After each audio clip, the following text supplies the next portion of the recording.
Jadi begini Pak, seiring berkembangnya informasi di masyarakat sekarang ini, informasi digital, kami pun rakyat sekarang ini sudah belajar juga tentang masalah pandemi ini. Dan dari awal kejadian saya, mungkin Bapak tahu itu sama Dr. Louis, ya, kami sampai hari ini kami menunggu adanya diskusi debat terbuka antara dua pihak atau dua mazhab dokter yang pro tentang COVID dan vaksinasi dan yang anti vaksinasi. Ya, karena masing-masing punya data. Saya di sini berbicara, saya kira tadi saya ditemui oleh Pak Menterinya. Kalau saya ditemui oleh Pak Menterinya atau jubirnya, saya meminta Kementerian Kesehatan memberikan apa yang sudah kami minta lewat lapor.go.id tentang keterbukaan informasi publik. Dan itu kami juga sudah melayangkan surat ke Ombudsman. Ombudsman juga akhirnya merekomendasi. Artinya di sini ada beberapa hal yang kami perlu pertanyakan masalah pandemi. Yang pertama masalah PCR, keakuratan PCR. Yang kedua masalah efikasi vaksin. Yang ketiga masalah kontrak vaksin pemerintah Indonesia dengan produsen vaksin. Dan penggunaan EUA, Emergency Use Authorization. Kenapa harus dimandatorikan? Kenapa harus didaruratkan? Dan masalah penggunaan vaksin anak untuk sebuah penyakit yang tingkat kesembuhannya 99, sekian persen, kenapa anak harus diintimidasi dengan vaksin? Anak Indonesia bukan anak yang penyakitan. Anak Indonesia anak yang sehat. Dan tidak sedikit Pak, kami sekali lagi tidak anti vaksin, kami anti pemaksaannya. Andai kata vaksin ini dilakukan secara sukarela, kami tidak seperti ini Pak. Kami jadi curiga dengan isi vaksin justru karena adanya kebijakan-kebijakan yang merubah negara demokrasi Pancasila ini. Yang mana demokrasi Pancasila ini berbeda Tuhan, kita harus toleransi Pak. Tapi dengan adanya vaksinasi, rakyat Indonesia sekarang ini, perbedaan vaksinasi sudah ada diskriminasi dan intimidasi.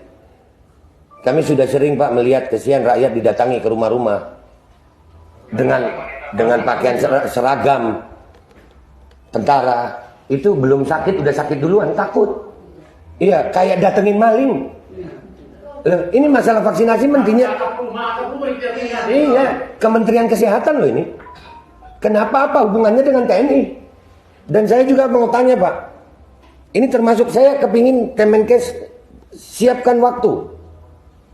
Kami mau diskusi debat terbuka dengan Kemenkes dengan data dan fakta, bukan hanya seperti ini. Siapkan waktunya, disiarkan untuk seluruh rakyat Indonesia. Kami akan datang dengan tim terbaik kami. Kami akan bongkar semua data kami. Dan silakan Kemenkes bantah. Dan saya menuntut hari ini ada perjanjian tertulis antara saya dan Kemenkes. Kapan waktunya, dan kalau nanti di diskusi debat terbuka itu kami salah, saya Babe Aldo bertanda tangan rela dipenjara seumur hidup karena telah mengacaukan kekacauan, menyebabkan kekacauan bagi seluruh rakyat Indonesia. Jadi itu yang saya tuntut. Saya tuntut adanya, kan kita di negara demokrasi Pak. Bapak menerima kami dengan baik, kami pun senang ini Pak. Alhamdulillah, ini yang kami cari dari beberapa waktu. Saya berteriak-teriak di medsos, tapi lucu Pak, saya berteriak di medsos bukannya dipanggil, tapi dibungkam. Medsos saya dihilangkan, bikin lagi, dibungkam lagi, bikin lagi. Kalau saya memang melanggar hukum dengan kalimat dan narasi saya, kenapa saya nggak dipanggil polisi? Kenapa pihak Kemenkes tidak mau memanggil saya? Apakah memang karena saya benar tapi didiamkan? Atau kalian tahu apa? Nah, ini yang perlu kami diskusikan. Kehadiran kami di sini sekarang ini Pak, khususnya kami ini yang masalah vaksinasi. Kami menuntut keterbukaan informasi publik dan itu dilindungi oleh undang-undang. Ada KIP, undang-undang KIP ada. Ya, jadi kalau saya mewakili sebagian ibu-ibu ini, kami menuntut adanya diskusi terbuka antara pihak Aliansi Rakyat Menggugat dan tim dengan pihak Kemenkes yang disiarkan untuk seluruh rakyat Indonesia.